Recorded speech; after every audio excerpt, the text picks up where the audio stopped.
Hey, this is Tony from Side by Side Garage. In this episode, I will be demonstrating how to install an Aftermarket Assassins adjustable clutch kit in our 2019 RZR Turbo S 4-seater.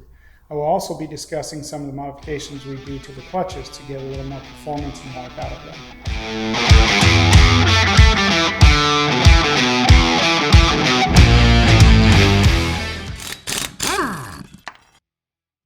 On this RZR, we chose to go with an Aftermarket Assassins clutch kit.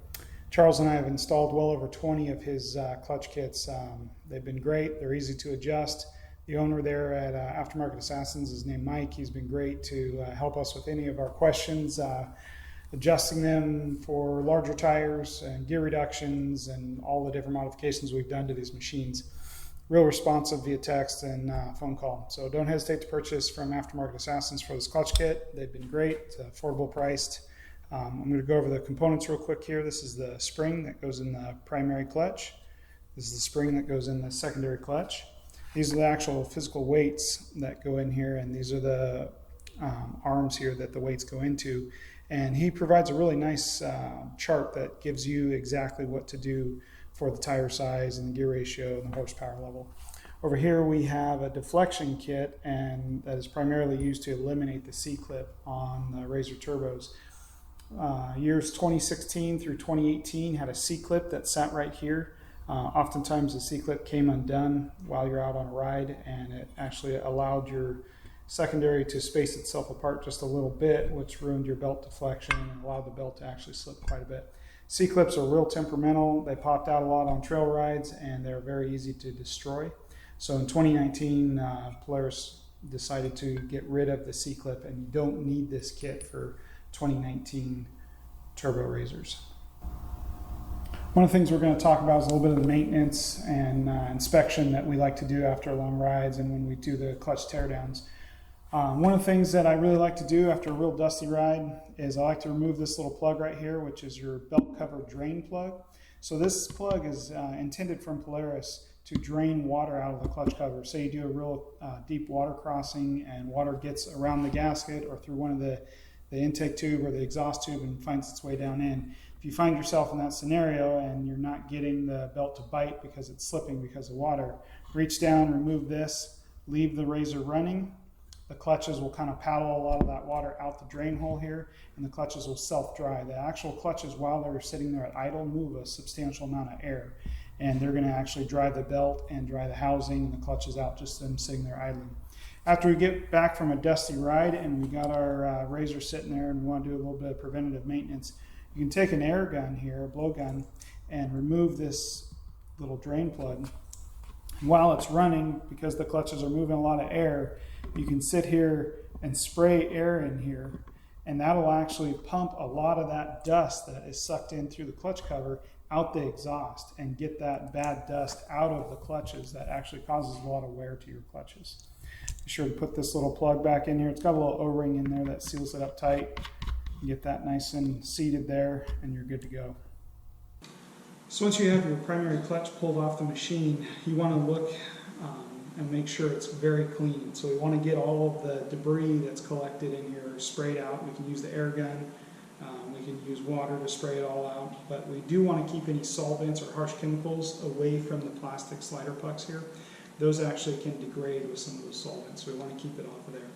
We can use brake clean and some other solvents right here on the sheaves to get the belt residue off. You will have a substantial amount of actual belt that actually is worn on here, and you want to spray it down, and then you want to take a Scotch-Brite pad and actually rub all that off. And we want to do it in a crosshatch pattern, so we're actually going to spin the clutch and do this with the Scotch-Brite to get all that belt residue removed. The other thing we want to inspect right here is this bearing. On the turbos, it's actually a two-way bearing, not a one-way bearing. So we actually want to spin it in both directions and verify that it's rolling smooth and tight. It doesn't feel like it's got sand or granules in there. This particular machine is nearly new, and so this bearing actually feels very good. One of the last things we want to do is we want to take a Sharpie here, and we want to take and mark across the three pieces so that when we reassemble this, they all go back together the right way, because these things are balanced from the factory. So we're going to put a mark there, mark here, and mark there. And that will instill that when we go to put it back together, it's all the same. And Lastly, these slider plates here, these were not available in 2016. There's actually a recall available that you had to bring your machine back into Polaris, and they installed these little stainless steel slider plates. These little slider plates reduce the friction of this little plastic puck, and it prevents that puck from wearing into the aluminum towers. So you do want these intact, and you do want to make sure you have them.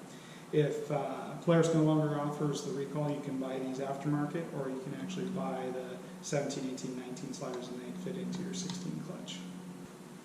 All right, so we've pulled the secondary clutch off of this RZR here, and there's a few things we're going to want to look for. Before we get too far with inspecting it, we're going to again take a Sharpie, and we're going to mark the 3 pieces that can be easily disassembled here. So I'm going to start with right here, the helix cover. I'm going to put a line right there, and then on the back side of the secondary.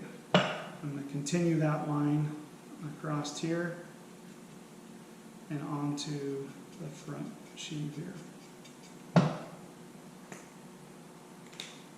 That way when you take these parts apart and we mess with them, they can actually go right back on, and that line matches up all the way across all of them there. So once we have it apart here, we can inspect the clutch faces, known as the sheaves here. We want to make sure these surfaces are very clean. You're going to get a lot of belt residue on these from the belt slipping.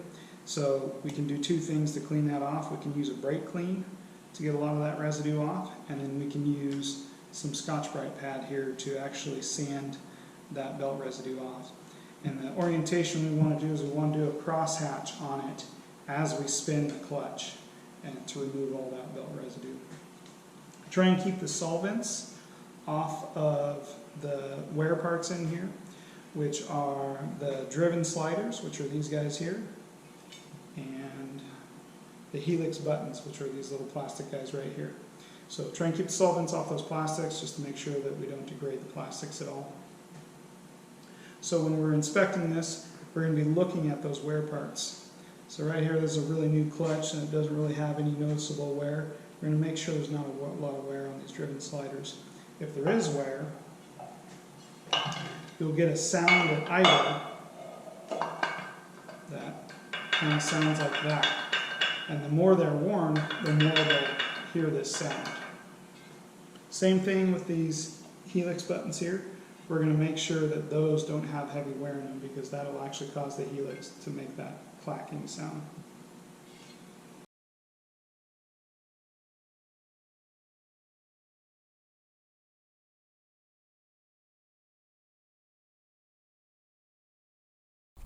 In this video, we're going to talk about putting the secondary spring in here underneath the helix, and we're going to go ahead and move over to the spring compressor here.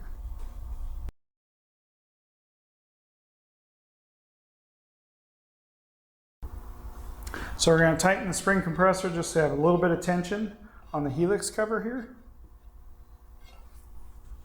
We're going to use a 3/8 ratchet with that size 30 Torx. I like to break these off by hand, and if you struggle with these, you can always take a little propane torch, and careful not to put too much heat on the helix button, but you can heat the boss right here, which will soften the Loctite and at the same time spin that Torx screw out of there. Now that I've loosened all those, I'm going to switch over to the impact.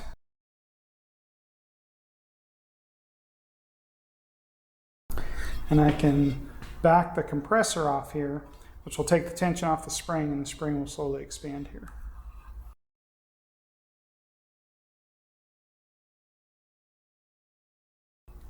So I take the helix cover off, and this is your helix right here.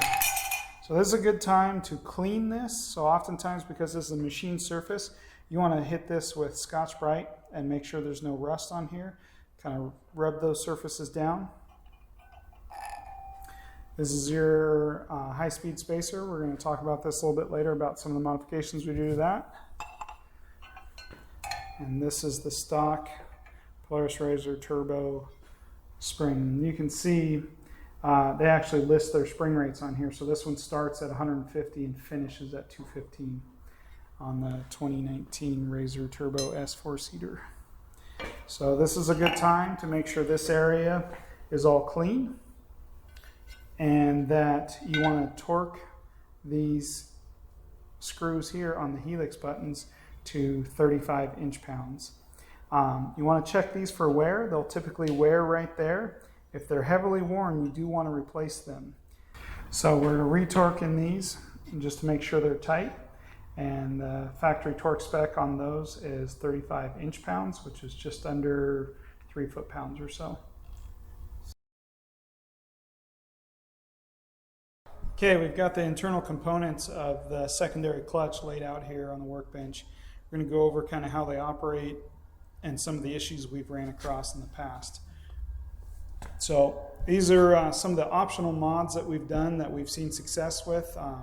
Get a little more life out of the clutch, and we reduce a lot of the friction that takes place in the clutch.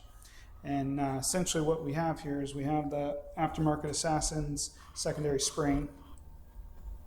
This is the bushing that sits on it that separates the spring from the helix. The helix drops into it like that, and you have your helix cover that sits on that. It's held down by those torque screws. So what happens as the helix rides up and down on the helix buttons inside the secondary clutch, it shifts back and forth where the helix cover stays still. So what you end up having is some shifting back and forth motion here.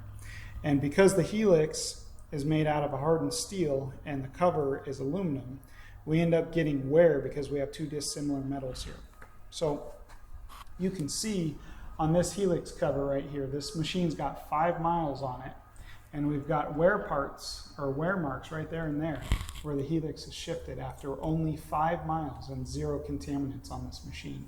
So as we increase the contaminants, riding out in the desert and the dirt and everything, you can get the dirt in there playing further wear factor between those two different metals there. So one of the modifications that we like to do is we go to the hardware store or the dollar store or Walmart, and we go along and we pick up these roll-up cutting boards. They're all pretty close to the same thickness and same design, but we buy these and we cut a little washer out of them. So we take and we set the helix cover on it and we trace it. We end up with this little washer. This washer sits right here between the helix cover and the helix and reduces that friction there from happening. The other mod we do here is we take your standard air tool here with a prep wheel on it. This one in particular has got a little Scotch-Brite wheel on it. And you can see there's actually casting marks on that helix right in here. And we actually get in there and we soften that casting mark just by sitting there, and we soften those up there until where it's a little smoother and kind of slow that wear process down. On the 16 helixes, this edge right through here is a real sharp, abrupt edge. On the newer RZRs, they've rounded those edges off and made it a little softer. So if you have an earlier helix or maybe an aftermarket helix and it has a sharp edge on there, we'd recommend kind of just rolling the edge with your prep wheel and just soften that edge a little bit. That helps prevent it from digging in there a little bit, reduces that wear. The last thing we do to the secondary is this spacer here potentially on some cases can limit your top speed. And so how it limits is inside your secondary here, you actually have a bump out, a little ridge right there. So when this is going down in there and compressing, there's a potential this lip can bottom out on that before this spring compresses.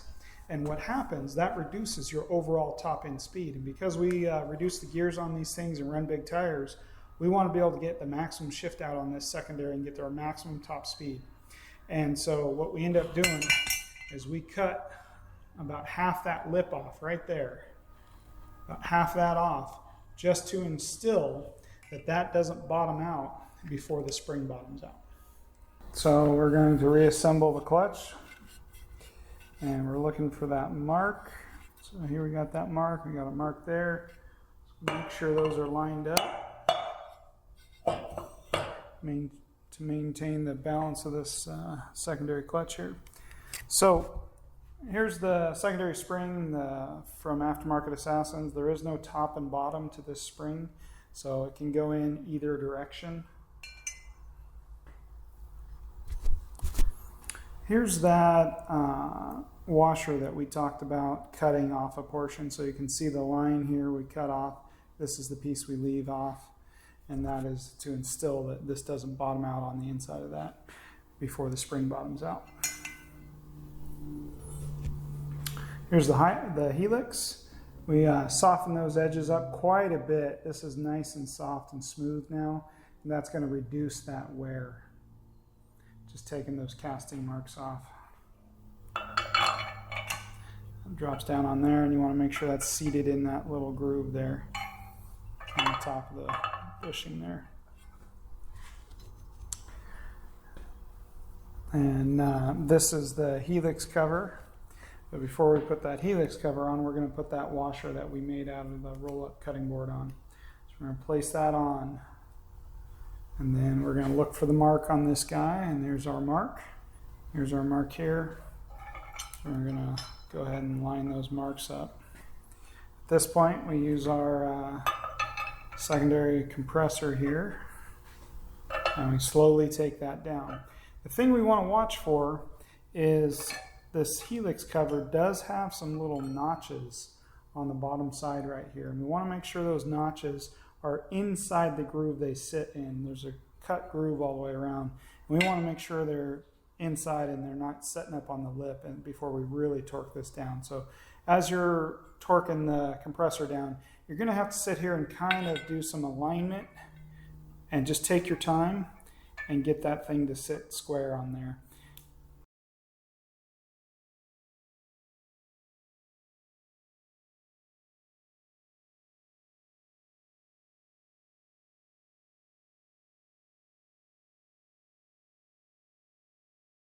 Okay, we've got our spring compressor compressed all the way down. We have the helix cover firmly planted right in its little spot. It's good to go.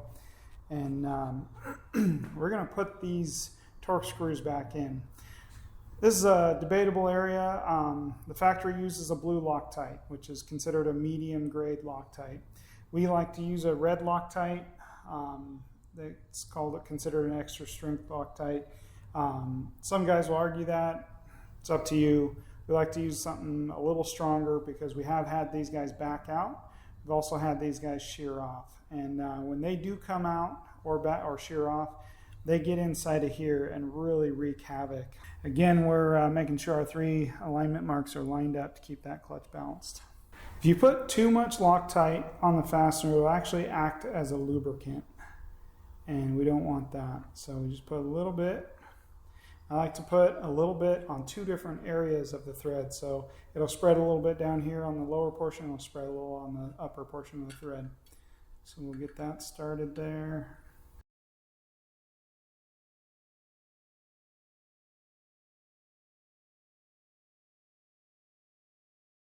With our torque wrench here. And these guys are torqued at 12 foot-pounds.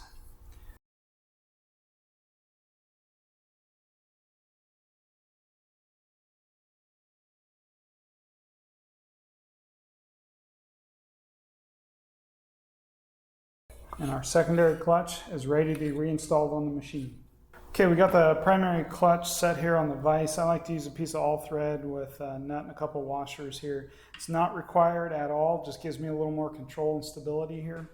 Typically, the guys that don't use this piece can just sit here and compress the spring by their hands and hold this down. Sometimes it helps have a secondary set of hands to hold this to be able to take these out. But the all thread just kind of stabilizes the whole thing, keeps it from falling on the floor. So what we're going to do here, keeping in mind all our marks are still lined up so that that clutch maintains its balance. So we're going to take the impact and a 10 millimeter and we're going to zip these guys out. That's normal. Drops down. You get a good look at your sliders here. Make sure those are all in good shape there. And then we can back this guy off and take the cover off. And the next thing we're going to do is we're going to rock these guys out here. So these are the weights. So that's an 1/8 inch Allen and a 3/8 socket. Shouldered bolt slides out like that. And then I can reach in there from the side and grab the weight and remove it. Okay, so this is a factory clutch weight here. There's the factory's part number on it, and this will tell you the weight and the application for it. This is the Aftermarket Assassins clutch weight here. So very similar profile, slightly different shape there, but what the main difference is they provide weights, and the weights are magnets here. And based on your gearing and tire size and horsepower dictates where the magnets go and how many magnets. So you can see one of the magnets there, the round ones there, and then the cylinder-shaped ones here go out in the toe. So that brings up the next point, is in their kit, they have a chart right here that spells out different numbers. So you can see, say, like 4440. And what that means when they're talking about that, the first number they actually spell out, so say it's a 4, is talking about in close proximity to the pivot point, which is known as the heel. So when they call out 4430, you have 4 magnets here at the heel, 4 in the center, 3 out at the toe, and 0 here in the very tip there. So we take that magnet and that weight here and we set it down in here. You take your shouldered bolt, slide it in, take the nut, get that nut started on there, and we're going to torque those to 20 inch-pounds here once we snug them up. So we got our 1/8 inch Allen wrench and our 3/8 socket. And we get our torque wrench here. Put that guy on. And 20 inch-pounds right there.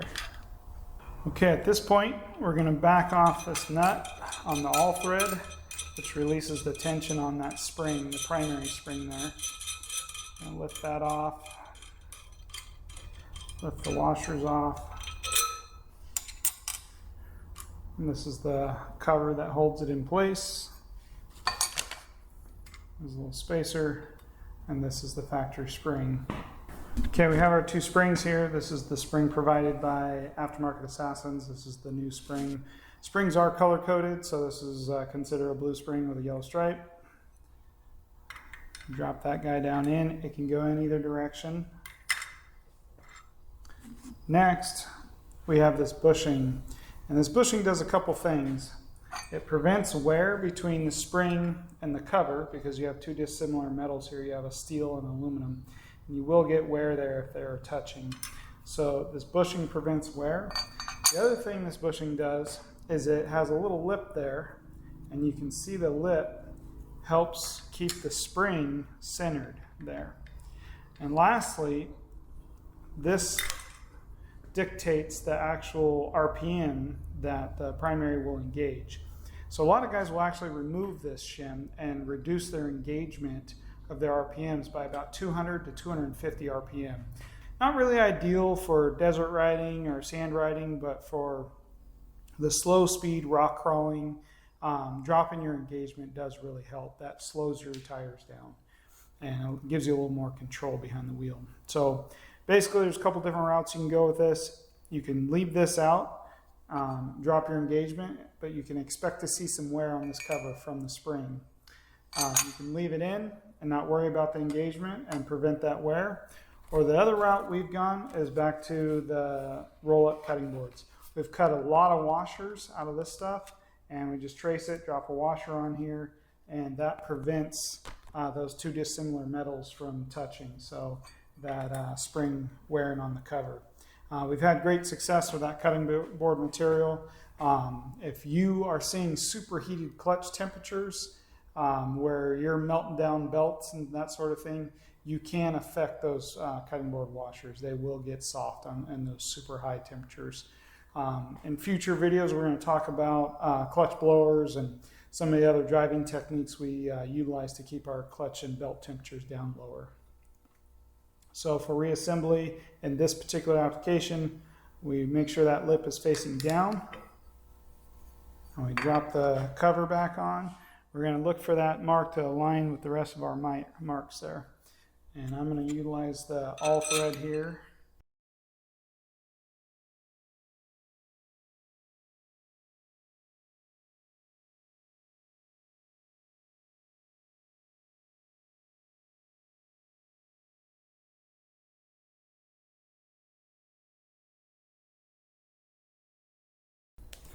Get the torque wrench out here. And we'll go over and torque them all down to 9 foot-pounds.